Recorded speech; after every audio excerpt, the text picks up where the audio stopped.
हाय दोस्तों, डर का मौसम इस चैनल में आपका स्वागत है। अगर हमारी वीडियो आपको पसंद आती है तो मेरे चैनल को सब्सक्राइब करें ताकि हमारी वीडियो सबसे पहले आप तक पहुंचे। तो देर ना करते हुए हम अपनी कहानी को शुरू करते हैं। नर पिशाच का वो राज। जिसने इस कहानी के पहले वाले पार्ट नहीं देखे वो चैनल में जाकर ज़रूर देख ले। ये तीसरा पार्ट है। अनिल और तांत्रिक दोनों अपने ही गांव के स्टेशन से ट्रेन पकड़कर कालका स्टेशन पर जाकर उतर गए। तांत्रिक बाबा एक लोग से रास्ता पूछने लगे। भाई, हमें अमेज़न जंगल जाना है, मेरी मदद कर दो, वहां तक का रास्ता मुझे बता दो। वो मुझे देखकर सन्न पड़ गया, जैसे उसमें जान ही ना हो।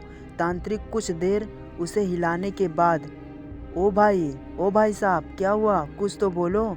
तब वो बोला, कौन हो तुम लोग, कहाँ से आए हो, तुम्हें नहीं पता यहाँ पर उस जंगल का कोई नाम नहीं लेता। वो जंगल सिर्फ खतरनाक ही नहीं बल्कि उसे नरक का जंगल कहा जाता है।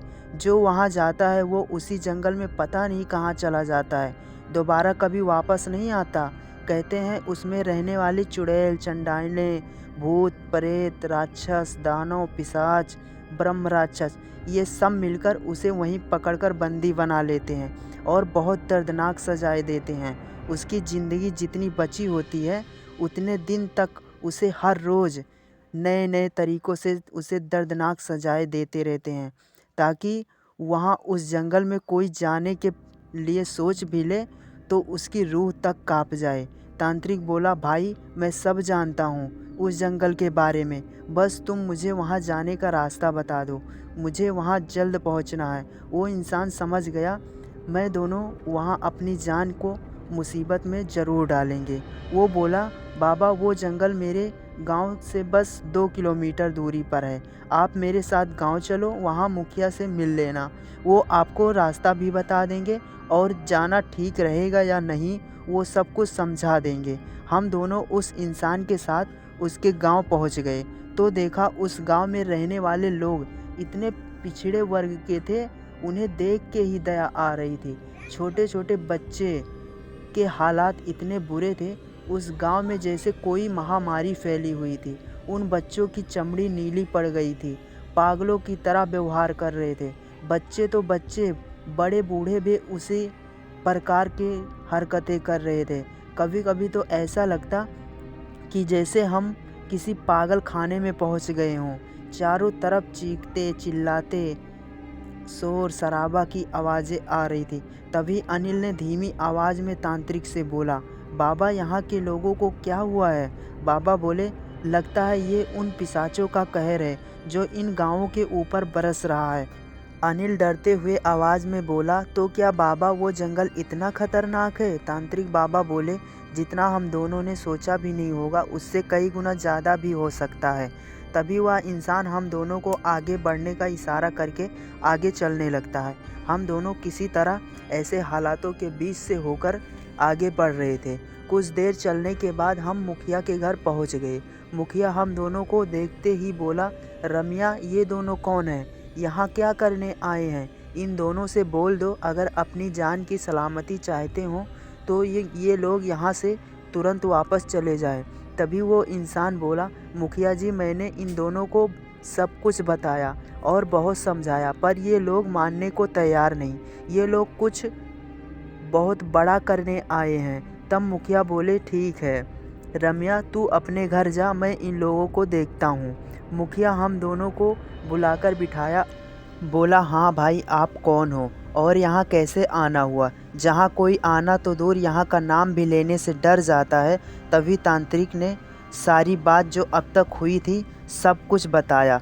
तब मुखिया ने बोला, बेटा, आज तक जो भी उस जंगल में गया है वो आज तक कभी लौटकर वापस नहीं आया। वहाँ भेजने का मतलब आप लोगों को मौत के मुंह में भेजने के बराबर है। तभी अनिल ने पूछा, मुखिया जी, आपके गांव के लोगों को क्या हुआ है, सबका शरीर नीला क्यों पड़ गया है और आपका पूरा गांव गरीबी से क्यों जूझ रहा है, क्या हुआ है यहाँ।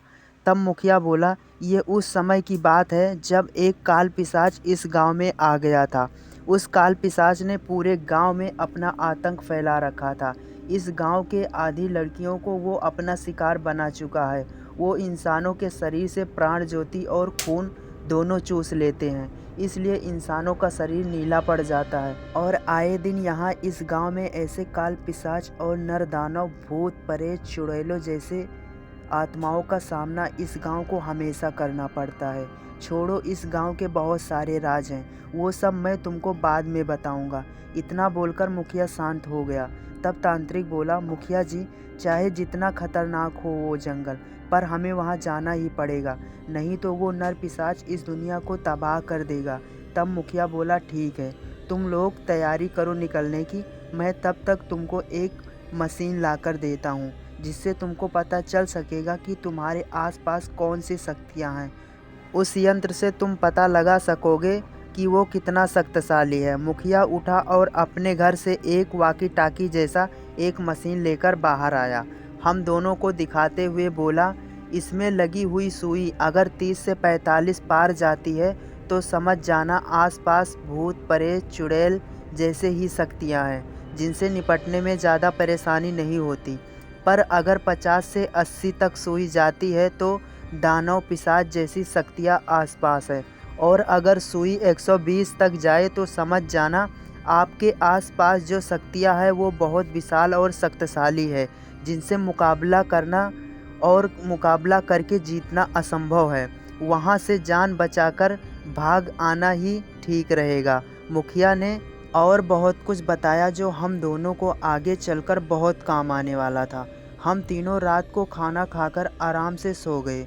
जब सुबह हुई तो तांत्रिक बाबा और मैं दोनों अपना अपना सामान उठाकर मुखिया से अलविदा बोलते हुए आगे के सफ़र पर निकलने के लिए अनुमति मांगी। तभी मुखिया ने बोला, एक शख्स और जाएगा तुम दोनों के साथ, जिससे आप दोनों को बहुत मदद मिलेगी अपने मंजिल तक पहुंचने में। वो इंसान इस जंगल के बारे में बहुत कुछ जानता है। वो हमारे बेटे का लड़का है, उसका नाम सुमेर है। अब हम तीनों मुखिया से गले मिलकर अपने मंजिल की तरफ निकल पड़े। हम तीनों उस जंगल के पास पहुंच गए। तब मुखिया का बेटा सुमेर बोला, यहाँ से शुरू होता है हमारा सफ़र। अब हमें बहुत सावधान रहना पड़ेगा। आगे कब किसके साथ क्या हो जाए इसका अंदाज़ा कोई नहीं लगा सकता। हम तीनों सावधान होकर उस जंगल में अपना कदम बढ़ा दिए। थोड़ी दूर चलने के बाद एक खंडहर के पास जा पहुँचे। तभी सुमेर बोला, अब हमें आगे जाने के लिए इस खंडहर से होकर गुजरना पड़ेगा। ध्यान रहे, अब हमें एक दूसरे से बात नहीं करनी है, क्योंकि अब हमारा सामना ऐसे राक्षसों से होगा जो सिर्फ सुन सकते हैं। वो सिर्फ आवाज़ से अपना शिकार पकड़ते हैं, लेकिन अगर कोई पकड़ा गया तो विश्वास करना वो हमारी आत्मा को निकाल कर इस तरह निचोड़ते हैं। उस टाइम इतना दर्द होता है कि एक ही पल में प्राण निकल जाए, पर वो राक्षस मरने नहीं देते, बल्कि वो और ज़्यादा दर्द देकर तड़पाते रहते हैं और अंत में हमें बंदी बनाकर हमेशा हमेशा के लिए अपना कैदी बना लेते हैं। तो याद रखना, अब कोई किसी से बात नहीं करेगा और ध्यान से अपना पैर आगे बढ़ाना। आवाज़ बिल्कुल नहीं होनी चाहिए। इतना बोलकर हम तीनों उस खंडहर में अपना कदम रख चुके थे। धीरे धीरे कुछ आगे बढ़ने के बाद जो हमने देखा, अपनी आंखें बंद कर ली। ऐसा लग रहा था जैसे हम किसी और दुनिया में आ गए हों। काफ़ी आंधी सी चल रही थी। जैसे ही हम तीनों ने आंखें खोली, हमारे सामने का वो नज़ारा बयां करने लायक था। मिट्टी की आंधी चल रही थी। आसमां बिल्कुल बदला बदला सा था। ऐसा लग रहा था जैसे शाम का वक्त हो चुका हो, सूरज ढल चुका हो। चारों तरफ से नीचे से रोशनी निकल रही थी, जैसे धरती के नीचे से रोशनी आ रही हो। मध्यम सा उजाला चारों तरफ फैला था। सामने सरकटी मूर्तियाँ पड़ी थी। ये मूर्तियाँ पत्थर की नहीं बल्कि जिंदा थी। वो जिंदा लाशें थी। वो बिना सर के यहीं घूम रहे थे। सुमेर ने हम तीनों की तरफ इशारा किया। वो मुंह पर उंगली रखा हुआ था। हम दोनों आवाज़ें नहीं कर सकते थे। उसने इशारा किया कि अपने पैरों को ध्यान से रखना, आवाज़ बिल्कुल नहीं करनी है। शायद इनका आवाज़ों से कोई रिश्ता है। हम आगे बढ़ते वक्त बहुत ज़्यादा डर रहे थे कि कहीं से हल्की सी आवाज़ अगर आई तो हमारी शरीर से हमारी आत्मा को निकाल कर उसे निचोड़कर हमारी आत्माओं की सारी शक्तियाँ चूस लेंगे और हमें मौत के घाट उतार देंगे। वहाँ का माहौल हम बयां नहीं कर सकते। आसपास जो पेड़ लगे हुए थे वो रियल में हड्डियों के पेड़ लग रहे थे, जैसे हड्डियों को सुखाकर पेड़ जैसा आकार देकर उन्हें गाड़ा गया हो, और चारों तरफ सरकटी मूर्तियाँ घूम रही थी। वो देखने में पत्थर की मूर्तियाँ लग रही थी, पर वो जिंदा थी। धीरे धीरे हम आगे बढ़ रहे थे। सुमेर हम लोगों की ओर देखते हुए इशारा किया, बोलना नहीं है, बिल्कुल चुप रहना। बच बचाकर हम तीनों काफ़ी आगे निकल चुके थे। यहाँ सुमेर ने धीमी आवाज़ों में बोले और उन्होंने कहा, ये जो सरकटे राक्षस हैं वो उसी खंडहर में निवास करते हैं। उस खंडहर में जब भी जाना तो बिल्कुल आवाज़ मत करना। वो सुनते हैं, बस सिर्फ सुन सकते हैं। अगर वो तुम्हें सुन लिया तो तुम्हारा पीछा करेंगे। अगर तुमने आवाज़ बंद कर दिया तो वो ढूंढ नहीं पाएंगे। अगर तुमसे आवाज़ आती रही तो वो हमें पकड़कर हमारे शरीर को ही नहीं, आत्मा को भी निचोड़ते हैं, और निचोड़ी गई आत्मा से इतना दर्द होता है तुम यहीं पर सिसकते रह जाओगे और मैं तुम्हें चाह कर भी नहीं बचा पाऊँगा। तुमसे आवाज़ें निकलती रहेगी और वो एक एक करके तुम्हारी आत्मा को निचोड़ते रहेंगे। विश्वास करना, आत्मा के निचोड़े जाने पर जो दर्द होता है वो दर्द से अच्छा मौत मिले ऐसी भीख मांगोगे, पर नहीं मिलेगी। यकीन करना। अब मैं सुमेर और तांत्रिक बाबा से बात कर सकता था। मैंने उनसे कहा, क्या हम अब बात कर सकते हैं? तो सुमेर ने बताना शुरू किया, हाँ, यहाँ पर हम अब बात कर सकते हैं। अब उन राक्षसों का मुल्क ख़त्म हो गया है। उनके गांव से हम बहुत दूर आ चुके हैं। अब हम तीनों धीरे धीरे आगे बढ़ रहे थे। हमारे सामने एक घनी सी झाड़ी आ चुकी थी।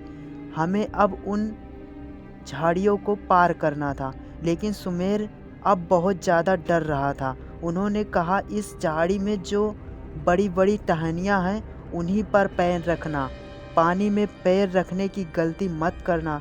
यहाँ पर पानी के अंदर शैतानी बाजुएं हैं, जो शैतानों की कटी हुई बाजुएं हैं। वो तुम्हें खींचकर पानी के अंदर ले जाएंगी और एक एक करके तुम्हें पकड़ लेंगी, और इतनी ज़्यादा बाजुओं के पकड़ से हम कभी नहीं निकल पाएंगे और हमेशा हमेशा के लिए फंस जाएंगे। यकीन करना, यहाँ मौत आसान नहीं मिलती।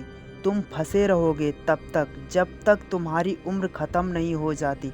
50 साल, 70 साल, कितना जियोगे? तुम यहीं पर फंसे रहोगे और इंतज़ार करते रहोगे। अंत में जाकर मौत ही मिलेगी। ध्यान रखना, उनके पास गलती से भी मत जाना। हम तीनों उन झाड़ियों में मोटी मोटी टहनियों पर अपना पैर रखकर आगे बढ़ रहे थे, और उन टहनियों से जैसे हरा रंग का खून गिर रहा था। अनिल, मुझे डर लग रहा है, कहीं ये टहनियाँ गलकर पानी में ना मिल जाएं। लेकिन सुमेर बार बार मेरी आंखों की तरफ इशारा करके कह रहे थे, यहाँ हमें जो भी नज़र आ रहा है वो माया से भरा हुआ है। वहाँ पर तुम्हें ऐसे ऐसे जीव मिलेंगे जो कुछ भी कर सकते हैं। मैं भी एक बार पहले यहाँ आ चुका हूँ। बहुत मुश्किल से अपनी जान बचाकर यहाँ से निकल पाया था। हमें अभी भी याद है वो रास्ते। हम तीनों उसी मोटी मोटी टहनियों पर अपना पैर रखकर आगे बढ़ रहे थे। सचमुच हम तीनों को पानी के अंदर कटे हुए हाथ नजर आ रहे थे। वो बार बार हमारी टांगों को पकड़ने की कोशिश करते, लेकिन जैसे टहनी पर चलते वक्त वो हमें नीचे खींच नहीं पाते, बस छूने का एहसास होता। कभी कभी पैर फिसलता और हम नीचे गिरने वाले होते। तभी सुमेर हमें पकड़ लेता और कहता, संभल कर, ये गलती मत करना, पानी में मत गिरना, यहाँ से निकलना नामुमकिन है। पानी से बचकर रहो और धीरे धीरे आगे बढ़ते रहो। बड़ी मुश्किल से हम तीनों ने उस झाड़ी को पार किया। उसके बाद हम फिर से जंगल में पहुंच चुके थे, लेकिन उसके पेड़ सूखे हुए थे। यहाँ पर जैसे रेत की आंधी हमेशा चलती ही रहती है। सच में इस जंगल में ऐसी आंधी चलती ही रहती है क्या? अनिल ने पूछा।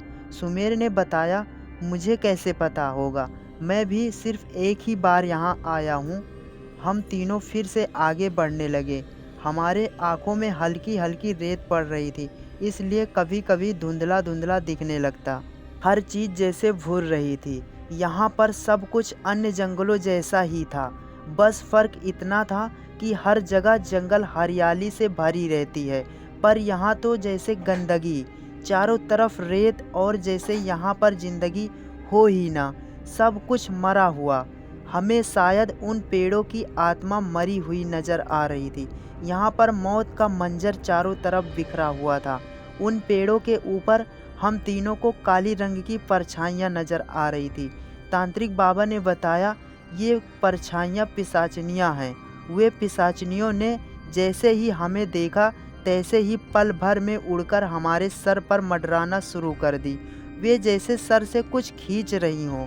हम तीनों के सर से कभी कभी धुआं जैसा कुछ निकलता, फिर बंद हो जाता। वो जैसे उसे सोख लेते। उससे हमें ऐसा लग रहा था जैसे हमारे शरीर में ऊर्जा कम हो जा रही थी और हम लोग कमज़ोर होते जा रहे थे। तभी तांत्रिक बाबा ने अपने बैग से एक माचिस की डिबिया निकालकर एक माचिस की कीली जलाकर उससे एक मिसाल बनाई और उस मिसाल से उन पिशाचनियों के पास लेकर जाते और वे काली परछाइयाँ जैसे जलकर राख हो जाती। तांत्रिक बाबा अपनी मिसाल लेकर उनको ढूंढ ढूंढ कर जला रहे थे। तभी हम दोनों ने भी एक एक मिसाल जलाकर उनके साथ उन काली परछाइयों को जलाने लग गए। वो काली परछाइयाँ वहाँ से भागने लगी। वो पेड़ों के पीछे जाकर छुपने लगी।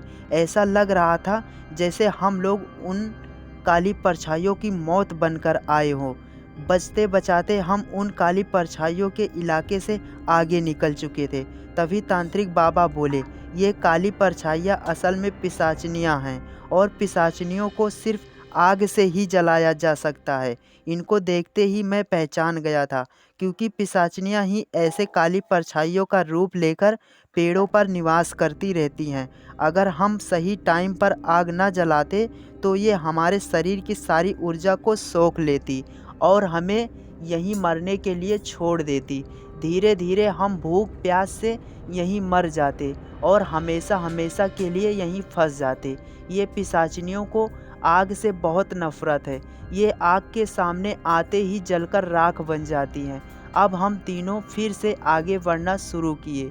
यहाँ पर हमारा ऐसे ऐसे जीवों से सामना हो रहा था, मैं बयां नहीं कर सकता। यहाँ पर इतना सफ़र पार करने में हम लोगों को बहुत मुश्किल हुई। कभी कभी तो डर के मारे ऐसा लगता जैसे अभी प्राण निकल जाएंगे, पर हम तीनों एक दूसरे का हाथ पकड़कर धीरे धीरे चारों तरफ देखते हुए आगे बढ़ रहे थे। तभी सुमेर ने बोला, अब हमें और ज़्यादा सावधान होकर आगे बढ़ना होगा। अब हम काल पिशाचों के घरों से होकर गुजरने वाले हैं। इतना बोलकर हम तीनों बातें करते हुए आगे बढ़ने लगे।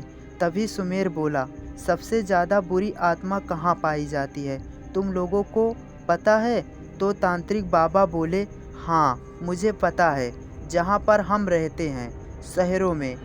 इस जंगल में शहर भी है, ऐसा मैंने सुना है। और यहाँ इस जंगल में शहरों का सफ़र कभी मत करना। वहाँ पर सबसे ज़्यादा खतरनाक शैतान रहते हैं, बुरी आत्माएं रहती हैं, उनसे दूर रहना। जंगलों में हम फिर भी सेफ हैं। तभी सुमेर बोला, हाँ एकदम सही कहा, पर ये सब बात तुम्हें कैसे पता? तभी तांत्रिक बाबा बोले, मेरे पिता एक कालासुर दानव को अपना गुलाम बना लिए थे। वो भी तंत्र विद्या के बारे में बहुत कुछ जानते थे। वही कालासुर दानव ने ही सब कुछ बताता रहता था। मैं भी अपने पापा से थोड़ा बहुत तंत्र विद्या सीखा हूँ। तभी सुमेर ने बोला, सावधान, अब हम काल पिशाचों के घर के पास पहुँच चुके हैं। वो देखो बड़े बड़े किले दिख रहे हैं। दोस्तों, आगे के एपिसोड बहुत ही रोमांचक होने वाले हैं। इस काल पिशाच के घरों से हम अपना सफ़र कैसे तय करेंगे और नर पिशाच तक हम कैसे पहुँचेंगे, ये सब जानने के लिए हमारा अगला एपिसोड देखते रहें। धन्यवाद दोस्तों, अपना ख्याल रखना।